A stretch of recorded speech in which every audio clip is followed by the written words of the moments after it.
बिस्मिल्लाहिर्रहमानिर्रहीम। जनाब काशिफ भाई हमारे साथ मौजूद हैं और आज हम दो इश्यूज़ पर डिस्कस करेंगे। स्टोरीज़ दो ही होंगी।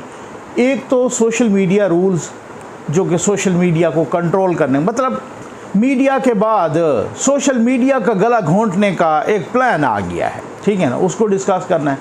और दूसरा जो महंगाई उसको डिस्कस करना है, क्योंकि एक पूरे हफ्ते से DGISI की जो ये इल्तवा और तातुल और ये सारा ताख़ीर जो कुछ हो रहा है ना, इसमें एक फ़ायदा तो खान साहब को काशिफ भाई हुआ ही हुआ है ना। महंगाई से, पेट्रोल से, डॉलर से इधर उधर तवज्जो हट गई। वो जो पंडोरा बॉक्स खुला था, वो पंडोरा बॉक्स भी दोबारा से बंद हो गया है, उससे तवज्जो भी हट गई माशाअल्लाह। बहुत सारे स्कैंडल से भी तवज्जो हट गई। वो जो आवाम की चीखें आ रही थी उससे भी तवज्जो हट गई। तो सर किस्मत के धनी हैं खान साहब हैं।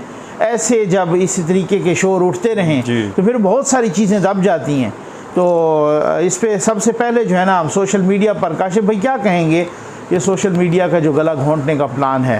जी ज़फ़र साहब, जैसा कि आपके इल्म है कि कल वजारत इंफॉर्मेशन टेक्नोलॉजी ने ये और टेलीकम्युनिकेशन की जो वजारत है IT और टेलीकॉम की, उसने बाकायदा तौर पर जो सोशल मीडिया रूल्स 2021 हैं उसको बाकायदा नोटिफिकेशन जारी कर दिया है। अब इसमें बाकायदा तौर पर पहले तो जो कानून में जो मोटी मोटी चीज़ें बताई गई हैं, जो ऑन सरफेस है, जो ज़ाहिरन बताई गई हैं, उसको अगर हम डिस्कस कर लें तो इस कानून, जो नया कानून है, उसके तहत सोशल मीडिया पर किसी भी किस्म का फाश मवाद, किसी भी किस्म का इंतहा पसंदी पर मबनी मवाद, दहशतगर्दी पर मबनी मवाद, नफ़रत अंगेज़ मवाद, ये जो होगा अब कानून की गिरफ्त में आ सकेगा। अगर इसका कोई भी पोस्ट करने वाला जो होगा उसको कानूनी उसके ख़िलाफ़ कार्रवाई की जा सकेगी। और इसी तरह ऐसे मवाद की जो मैंने कैटेगरीज़ गिनवाई हैं, फहाशी पर मबनी हो, इंतहा पसंदी पर हो, दहशतगर्दी पर हो, नफ़रत अंगेज़ हो, उसकी लाइव स्ट्रीमिंग भी नहीं की जा सकेगी। सही है, ठीक है। इसके बाद इसका एक और जो सैलिएंट पॉइंट है वो ये है कि जो सोशल मीडिया कंपनियाँ ऑपरेट कर रही हैं उनको पाकिस्तान में बाकायदा अपना एक लाइज़ान ऑफिसर, एक कोऑर्डिनेटर जो है वो मुकर्रर करना पड़ेगा। और इसके साथ साथ इन सोशल मीडिया कंपनीज़ को पाकिस्तान के अंदर अपने दफातर भी कायम करना होंगे। और दूसरा ये इसमें कहा गया है कि जो पाकिस्तान का पाकिस्तान सोसाइटी के जो इखलाकी कदरें हैं, ठीक है, जो उसकी मॉरल वैल्यूज़ हैं, और जो नेशनल सिक्योरिटी है, कौमी सलामती, ठीक है, इससे इसके मुनाफी जी बहुत कुछ छुपा है, इसी के ही अंदर छुपा है, उसमें आते हैं। तो इसमें उन्होंने ये कहा है कि इसके मुनाफी जो है ना, आप कोई भी चीज़ पोस्ट नहीं कर सकते। अब ये तो है जो कानून बड़ा खूबसूरत अल्फाज में, आपको पता है कि ये होता ही अल्फाज का गोरखधंधा है कानून। अब उसके बाद होती है उसकी तशरीह और उसकी हम खुद करते हैं, खुद साख्ता, और उसकी इंटेंशंस क्या है, ये असल में इम्पॉर्टेंट। देखिए ज़फ़र भाई, हो ये रहा था कि आप कन्वेंशनल मीडिया को तो बड़े तरीक़ों से आप कैमरा के ज़रिए से भी कंट्रोल कर रहे थे, ठीक है, आप बाकी भी हरबों के ज़रिए आप इस्तेमाल कर रहे थे, आप मीडिया मालकान को भी सेठ साहिबान के ज़रिए से भी आप कंट्रोल कर रहे थे। और उस पर आप अपने मतलब का नैरेटिव जो है ना, वो बजाय एक PTV के आपने दर्जनों PTV बना दिए थे, ठीक है, आप ही के मतलब की खबर जो है वो निकल रही थी। लेकिन एक गड़बड़ जो हो रही थी ना पाकिस्तान के अंदर, और अभी भी वो जो कंट्रोल नहीं हो रही थी, वो था सोशल मीडिया का प्लेटफॉर्म। ये एक ऐसा प्लेटफॉर्म था जिसका गला ना दबाया जा सका था और ना अब दबाया जा सकेगा। मैं आपको ये भी बता, आप भी नहीं दबाया, आप भी नहीं दबाया। ये भूल है, ये खाम ख्याली है। दुनिया बहुत आगे जा चुकी है। आप इस तरह के ड्रैकोनियन लॉज और रूल्स इंट्रोड्यूस करवा के सोशल मीडिया का गला अगर आप दबाएंगे तो आप अपने पाँव पर, मैं कहूँगा कि कुल्हाड़ी मारेंगे, ठीक है, बिल्कुल। अब हो ये रहा था कि ये सोशल मीडिया था ना, ये हमारी हुकूमत की गिरफ्त से बचा हुआ था, या कोई ऐसा कानूनी रास्ता नहीं था कि जिसके जरिए से गवर्नमेंट जो है इस पर कदगन लगा सके और इसको कंट्रोल कर सके। तो अब होगा ये कि जब आपके सोशल मीडिया के कंपनीज को यहाँ पर लाया जाएगा, ठीक है, उनके ऑफिसेज यहाँ पर उनको कायम, तो हुकूमत चाहती है कि फिर उसके जरिए से उनको कंट्रोल किया जा सकेगा। फिर ये होगा कि एक चीज़ जो उसमें ये बताई गई है कि 7 दिन के अंदर अंदर गवर्नमेंट जिस चीज़ को समझेगी कि ये हमारी नेशनल सिक्योरिटी के या इखलाकी इक़दार के मुनाफी है, तो उसको वो हटाने की रिक्वेस्ट करेगी कंपनीज़ को। और इन कंपनीज़ पर ये लाजिम होगा कि वो 1 हफ्ते के अंदर अंदर उस मवाद को अपने प्लेटफॉर्म से हटाएं। अगर वो ऐसा नहीं करेंगी तो फिर उसके बाद पाबंदियों का जो है वो दरवाज़ा खुल जाएगा। तो ये बुनियाद तौर पर सर पहले तो ये बात है ना कि पहले तो कंपनियों को क्या ऑन बोर्ड लिया गया है। पहले तो ये बात है कि क्या वो कंपनियां पाकिस्तान में अपने ऑफिसेज उस तरीके से खोलने के लिए तैयार भी हैं या नहीं हैं। दूसरी बात ये है कि अब उसके बाद उससे अगला स्टेप ये भी आएगा कि लोग इसको चैलेंज भी करेंगे, जैसा कि नैब एक्ट को, नैब आर्डनेंस को, एक्ट नहीं बल्कि आर्डनेंस है, उसको भी चैलेंज कर दिया गया है। अब उसके बाद जो है मतलब मुख्तलिफ़ चीज़ें अब ये भी देखने में आएंगी कि क्या कंपनियां यहाँ ऑफिस खोलने के लिए तैयार भी हैं, क्या कंपनियां जो है ना यहाँ पे अपने नुमाइंदे रखने के लिए तैयार भी हैं या नहीं हैं, क्या वो इनके उन लाज और रूल्स को उस तरीके से एक्सेप्ट करने के लिए तैयार भी हैं। जो पहली बात है कि नफ़रत पर मबनी मवाद या जो दहशतगर्दी या इस किस्म की, हम देखते हैं कि अगर ऐसा कोई गलती से कोई भी हो जाए तो हमारी वीडियो डीमोनेटाइज हो जाती है। वो ऑटोमेटिक उनको एक ऑटो जो है ना एक सिस्टम ऐसा लगा हुआ है, उसके मुताबिक वो किया हुआ है, क्योंकि वो इंटरनेशनल कंपनियां हैं, ये इंटरनेशनल ऐप्स हैं, उस हवाले से उन्होंने हर किसी को वो देखना है। ठीक हो गया ना उस तरीके से। अब अगर उसके बाद अगर वो पहली बात तो ये है कि अगर वो कंपनियां इधर ऑफिस नहीं खोलती तो फिर इनके पास ऑप्शन क्या है। दूसरी ऑप्शन ये है कि क्या ये पाबंदी लगा देंगे यूट्यूब पे, क्या ये पाबंदी लगा देंगे ट्विटर पर, क्या ये पाबंदी लगा देंगे फेसबुक पर। तो फिर तो आपको पता है कि आपकी कितनी यूनिवर्सिटीज़ हैं जो कि यूट्यूब पे चल रही हैं। बिल्कुल, आपकी कितनी यूनिवर्सिटीज़, आप ट्विटर पे बैठते हैं तो किस तरीके से, आपको याद है उस दिन भी हमने डिस्कस किया, चंद घंटों के लिए डाउन हुआ व्हाट्सएप, फेसबुक, ठीक हो गया ना, ये इंस्टा वगैरह, उसके बाद अरबों रुपए का हो तो उनका तो नुकसान हुआ, जैसे पूरी दुनिया जो है ना एक जमूद का शिकार हो गई हो, हालांकि ट्विटर चल रहा था। तो ऐसी सूरत हाल जब आती है, मतलब कहने का मकसद ये है कि फिर तो हम सर देखें, हम तो तशरीह करते हैं ना, हम तो, अब आपने बहुत अच्छी बातें की, हम तो तशरीह खुद साख्ता करते हैं ना। उन खुद साख्ता से मुराद ये है कि अभी रिसेंटली आपने देखा होगा कि अमेरिका की एक जो रिपोर्ट आई, उस रिपोर्ट के मुताबिक क्या हुआ, उस रिपोर्ट के मुताबिक उन्होंने कहा कि पाकिस्तान की अदालतों पर किसने ऊपर गोडा रखा होता है। वो आपने नहीं पढ़ी, वो मैंने पूरी रिपोर्ट पढ़ी थी, आपने भी पढ़ी होगी, ठीक हो गया ना। किसने प्रेशराइज किया होता है पाकिस्तान के अंदर। अच्छा, मैं अमेरिका की बात नहीं करता, चलें कुछ मेरे कौमी यूथ के या मालशिया को जनाब ये गुस्सा चढ़ जाएगा कि नकवी साहब आप क्या अमेरिका की बात कर रहे हैं। मैं बात करता हूँ अपने ही जजेस की। नसीम हसन शाह साहब ने क्या कहा था कि हमने जुल्फ़िकार अली भुट्टो को क्यों फांसी दी थी, किसका प्रेशर था हमारे ऊपर। उन्होंने अपनी किताब में भी लिखा और बैठ के अपने प्रोग्रामों में, टीवी प्रोग्रामों में भी कहा। ये किसने कहा था? ये सुप्रीम कोर्ट का वो जज कह रहा है, ठीक हो गया ना। ये आप अंदाज़ा करें ना वो उस वक़्त कि हम इस बेंच पर किस किस्म का प्रेशर था और किसका था। या अभी अरशद मलिक अल्लाह बख्शे फौत हो गए, तो वो क्या उन्होंने जो बातें की हैं, उन्होंने क्या कहा है कि मुझ पे किस किस्म का प्रेशर था, मुझे कौन सी वीडियो दिखाई गई और मुझे क्या हुआ। और फिर उसके बाद जनाब ये जस्टिस सिद्दीकी साहब ने, शौकत सिद्दीकी साहब ने जो कुछ कहा है वो पाकिस्तान की सियासी जमहूरी आइनी तारीख पर एक बदनुमा दाग बन गया है। तो ये क्या, ये सारी सूरत हाल अब आप अंदाज़ा करें कि ये खुद साख्ता जो तशरीह है, हम तो खुद साख्ता सर करते हैं ऐसी है ना। अब ये जैसे आपने कहा, अब इस चीज़ की कैसे तशरीह की जाएगी कि कौन सी चीज़ नेशनल सिक्योरिटी के अगेंस्ट है। बिल्कुल, मुल्की और कौमी मफाद, मुल्की और कौमी मफाद का तयन। ज़फ़र साहब, आपने अमेरिका के हवाले से बात की है तो मुझे एक चीज़ बड़ी इंपॉर्टेंट याद आ गई है। अभी हाल ही के जो अफ़गानिस्तान से अमेरिका का विड्रॉल हुआ है, तो आप उसके बाद सर सेनेट में उस पर हेयरिंग हुई है और सर वो लाइव ब्रॉडकास्ट की लाइन लगी आप यकीन करें, वहां पर अमेरिकी फौज का सरबराह बैठा हुआ था, वहां पर सेंट्रल कमांड का सरबराह बैठा हुआ था, वहां पर उनका सेक्रेटरी डिफेंस जो है वो बैठा हुआ था, जनाब पूरा पेंटागन बैठा हुआ था और खुल के उन्होंने सर अफगानिस्तान के हवाले से उनकी खाल उधेड़ रहे सर, जो सेनेटर्स ने उनकी खाल उधेड़ी है। वहां पर किसी ने नहीं कहा कि ये चीज हमारी नेशनल सिक्योरिटी के अगेंस्ट जा रही है, किसी ने नहीं कहा कि हमारे मुकद्दस, बिल्कुल लाइव देखा मैंने खुद, एक वीडियो लिंक के जरिए से अपने इंटरनेशनल डेस्क पर बैठ के मैंने वो सारी की सारी हेयरिंग सुनी सर। उसमें किस तरह से नेशनल जो आपका उनके जो लीडर्स थे वो भी बैठे हुए थे और उनके रहनुमाओं ने, जो उनके इलेक्टेड जो रिप्रेजेंटेटिव थे, उन्होंने किस तरह से सख्त तनकीद की, खुलकर बात की, खुलकर डिस्कस किया कि उनसे क्या क्या गलतियां हुई। यहाँ तक कहा आपको रिजाइन कर देना चाहिए। उन्हें कहा, वो जनरल मिली है ना जी, जनरल मार्क मिली को बहुत अच्छा सर, ये आप या इस पे आपने ज़रूर बात करनी है, फर्दर डिटेल के साथ भी इस पे ज़रूर डिस्कस करें। मैं एक नुकता यहाँ पे ऐड करना चाहता हूँ कि मार्क मिली को देखें कि कितना, आपने भी देखा कि वो बार बार उसको ट्विस्ट देने की कोशिश की गई कि कोई एक किसी तरीके से ना ये अपने प्रेसिडेंट के खिलाफ बोले, ठीक है ना। उनको ये भी कहा गया कि जी प्रेसिडेंट ने तो ये कहा था, आपने सुना होगा ना, आपने तो सारा सुना है, मैंने खुद भी सुना कि प्रेसिडेंट ने तो ये कहा था कि जनाब कि ये मुझे तो ऐसा कोई मशवरा ही नहीं दिया गया, ठीक है ना। तो क्या प्रेसिडेंट झूठ बोल रहा था? तो उन्होंने कहा मैं ये नहीं कहूँगा, मतलब फिर उसके बाद उनको दूसरा ट्विस्ट दे के तीसरा ट्विस्ट दे, एक नुक्ता भी उन्होंने अपने प्रेसिडेंट के खिलाफ, इलेक्टेड प्रेसिडेंट के खिलाफ नहीं बोला। इससे आगे की बात मैं आपको बताऊं, उनको जब ये कहा गया ना, उसने मार्क मिली साहब ने जब ये कहा कि हमने तो इनको ये मशवरा दे दिया था, ठीक है, एडमिनिस्ट्रेशन को, कि हमारी जो डिफेंस डिपार्टमेंट की और जो फौज की राय है विड्रॉल के हवाले से, अमेरिका का वहां से अफगानिस्तान से इनखला के हवाले से, वो ये है जी बिल्कुल। तो उस पर उसको एक सेनेटर ने कहा कि अगर आपकी बात नहीं मानी गई तो आपने फिर रिजाइन क्यों नहीं किया? उसने कहा कि देखिए, उसने एक बड़ा तारीखी जुमला कहा, हमारे लिए उसमें बड़ा सबक है जफर भाई। उन्होंने कहा कि जर्नैलों का काम जो है वो पॉलिसियां बनाना नहीं है, हमारा काम मशवरा था, हमने कर दिया है, बिल्कुल। अब उस मशवरे पे अमल होता है या नहीं होता, ये हमारी डोमेन में नहीं आता।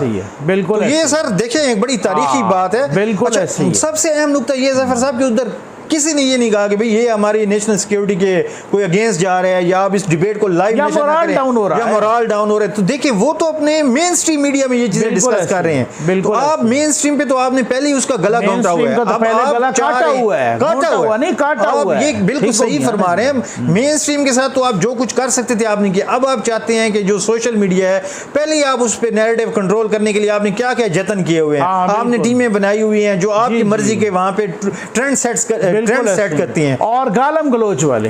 जफर साहब क्या पिछले हफ्ते में जो ट्रेंड सेट हुए हैं वो इस सोसाइटी की तरबियत की अक्कासी करते हैं, जो ट्रेंड सेट हुए हैं और एक दूसरे की सियासी जमातों ने मट्टी पलीत की है, उससे अंदाजा होता है कि हमारी सियासी जमातें किस किस्म की जो है वो अपनी कारकुनों की तरबियत करें। बड़ी अफसोसनाक बात है। तो मेरा कहने का मतलब जफर साहब की 21वीं सदी में ये ड्रैकोनियन लॉज, देखिए आप ये लॉज लाने, अभी आप ये काले कवानीन इंट्रोड्यूस करवाने के बजाय आप अच्छी कवानीन, अभी देखें, अभी आपने उस पर शायद वीडियो भी की होगी डेफेमेशन लॉ के हवाले से, यूके में एक इतना बड़ा वाकया हुआ है, ठीक है, रियाम खान को शिकस्त हुई, हम उस पर नहीं जाते कि किसको शिकस्त हुई, किसको फतह हुई है। मेरे लिए जो नुक्ता है ना जफर साहब, अहम नुक्ता होना चाहिए डेफेमेशन लॉ। देखिए वहां पर हद तक इज्जत का एक कानून था, उसको यूज किया गया, उसको यूज करते हुए अदालत का दरवाजा खटखटाया गया और वहां पे एक इंसाफ हुआ कि एक को शिकस्त हुई, एक। तो सर आप ड्रैकोनियन लॉज बनाने के बजाय ऐसे अच्छे कवानीन मुल्क में मुतारिफ करवाएं जो कि पार्लियामेंट का काम होता है, लेकिन आप उसको तो बिल्डोज कर देते हैं। आपने ऑर्डिनेंस का एक रास्ता खोला लाज हैं, आप अदालतों को खुला छोड़ें, आप अदालतों को आज़ाद करें, आप अदालतों के पिछले दरवाजों से न जाएं। तो बात ये है कि जब आप अदालतों के साहब, ये भी तो एक सवाल है ना कि अदालतें भी किसको इंसाफ देती हैं और किसकी, सर वो इसी ठीक है, ये भी तो जैसे आपने इब्तिदा में कहा कि उस पर भी सवाल है, उस पर भी क्वेश्चन मार्क है। कंप्लीट, आपने बड़ी अच्छी बात की। जो अदालतें हैं ना और जो जजेस हैं वो भी हमारे में से होते हैं। अब देखें, उनके भी उसी तरह से बच्चे होते हैं जी, उनका भी उसी तरह से सिक्योरिटी रिस्क होता है सर, उनके भी उसी तरह से मफादात होते हैं जो इसी मुआशरे से जुड़े होते हैं, जो इसी तरीके से। अब एक जज के साथ अगर कोई मसला होता है ना और पूरी सोसाइटी अगर उसके साथ खड़ी हो जाती है, ठीक है ना, पूरे का पूरा मुआशरा खड़ा हो जाता है, फिर तो एक और बात है ना।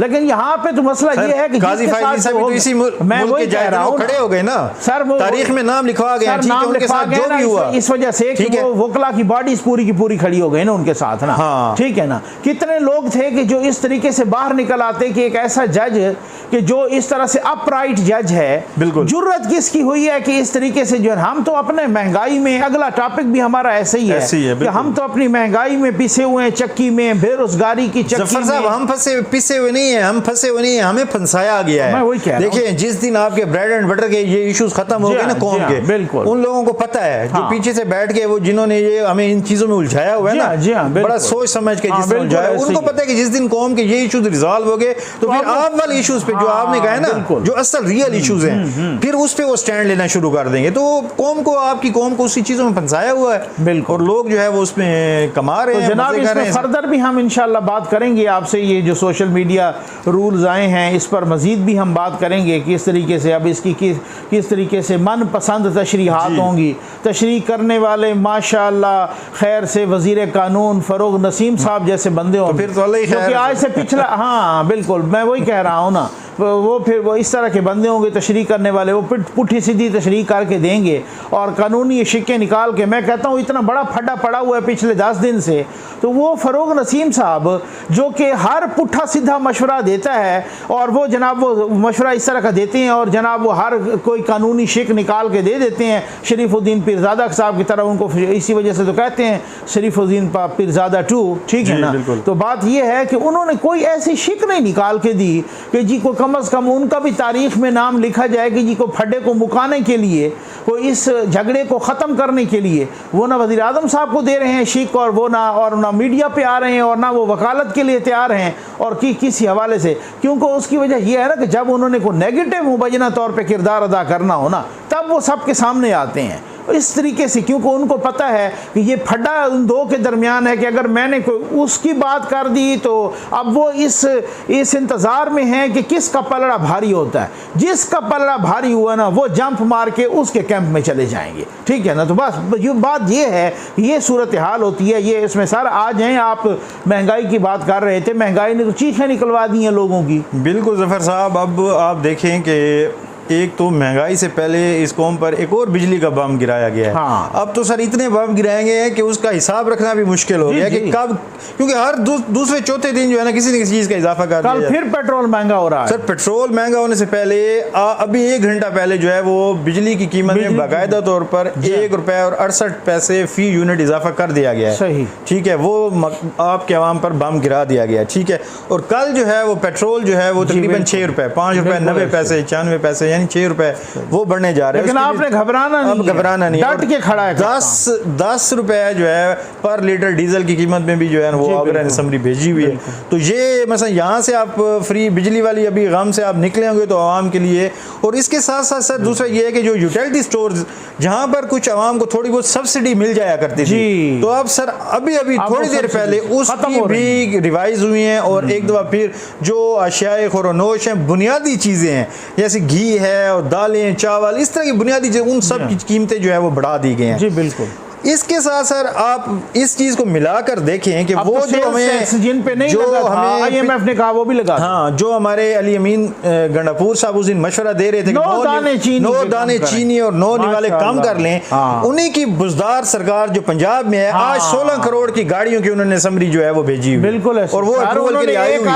8 अरब का अपने त्यारा बुक करवा दिया है, त्यारा बुक करवा लिया है, और माशाल्लाह 12 करोड़ की अपनी बुलेट प्रूफ बुक करवा ली है। करोड़ों की गाड़ियां वो मासूम वज़ीर आला सर, सबसे मासूम 37 में से 36 वज़रा को सर नई गाड़ियां दी जा रही हैं। तो अब हम अली अमीन गंडापुर साहब से कहते हैं कि सर आप लोग एक गाड़ी काम कर लेते, आप कोई लग्जरी अपना के 9 दाने काम कर रहे थे, इधर आपकी गाड़ियां काम नहीं हो रही, आप अपनी कोई अलाउंसेस कम कर देते, या आप लाखों रुपए की तनख्वाहें भी लेते हैं, आप TRDA भी लेते हैं, आप अपनी इम्यूनिटीज पता नहीं क्या क्या लग्जरी जो है ना, तो इनमें से तो आप काम नहीं करते। जबकि आवाम में जो आप उसके 9 निवाले जो आपने जो बच गए हैं वो भी आप उनके मुंह से खींचना चाहते, तो इससे सर चीनी के दाने कम डाले। तो आप खुद देखें ज़फ़र साहब, ये जुल्म और सितम है, ये इंतहाई नाइंसाफ़ी है, और ये इंसाफ के नाम पर हुकूमत वाली आने वाली हुकूमत ही ये नाइंसाफ़ी कर रही है। तो क्या होगा, जो 90 दिन में सब कुछ ठीक करने के चक्कर में आए थे, तो ये एक हमने जनाब वो 90 दिन में सब कुछ। और सर मैंने कल जैसे आपको कहा था ना कि ये अभी तो महंगाई का तूफान और आना है। जो हमारे शौकत तरीन साहब वहाँ पे गए हुए हैं, और माशाल्लाह जो शराइत वो लेकर आएंगे, और आपको ये मैं खबर देता चलूं कि वो सारा कुछ भी अब जो IMF की शराइत है एक ऑर्डिनेंस के जरिए से मंजूर होंगी। जो 300 अरब रुपए की जो सब्सिडी टैक्सेस में से खत्म करने का हमें कहा गया है, जो महंगाई बढ़ाने का हमें कहा गया, वो सारा सेल्स टैक्स जिस पे नहीं लगाया था उन पे भी सेल्स टैक्स लगेगा। तो ये एक महंगाई का बड़ा तूफान आने वाला है, और अब इस फेल्ड गवर्नमेंट की इस फेलियर को कोई कबूल करने के लिए तैयार नहीं है, इसलिए सब जो है ना फासला अख्तियार कर रहे हैं। और ये क्राइसिस जो हमें तैनातियों के क्राइसिस और ये जो नजर आ रही है, ये बुनियादी तौर पर ये वजह है। आगे आने वाली जो दिन है वो बहुत सख्त होंगे, और जो फेलियर है उसकी जिम्मेदारी कोई भी कबूल करने के लिए तैयार नहीं होगा। मतलब वो क्रेडिट कबूल करने के लिए तो तैयार हो, तो सर वो जमहूरी चेहरा रखा ही इसीलिए जाता है ना, जमहूरी चेहरा तो सर रखा ही इसीलिए जाता है कि जूते उससे पड़े, ठीक है, और पीछे बैठ के आप खेलें, पीछे बैठ के क्रेडिट आप लें। लेकिन इस अब की बार वो पीछे नहीं बैठने दिया कप्तान ने। मैं कहता हूँ कप्तान को ये क्रेडिट जाता है ये तो जाता है, उन्होंने एक्सपोज किया है। लेकिन सर एक बात ये है ना कि वो अपने मफादात के लिए किया है या अवामी मफादात? सर वो 3 साल तो सारी चीजें वो उनके मानते रहे, के लिए किया है तो वो हो गए, या तो मफादात के लिए किया है, या जैसे कहते हैं ना कि आप जो है ना, आपको जो नादान दुश्मन होता है ना, सॉरी दोस्त, वो दाना दुश्मन से ज्यादा आपको नुकसान पहुंचा। सर आपने 3 साल स्टीयरिंग उन्हें दिया, सही बात अब जब आपके अपने मफादात पे जक पड़ी तो अब बहरहाल बिल्कुल ये तो मफादात की जंग है। मैं कहता हूं इसमें उम्मीद है आपको वीडियो पसंद आई होगी।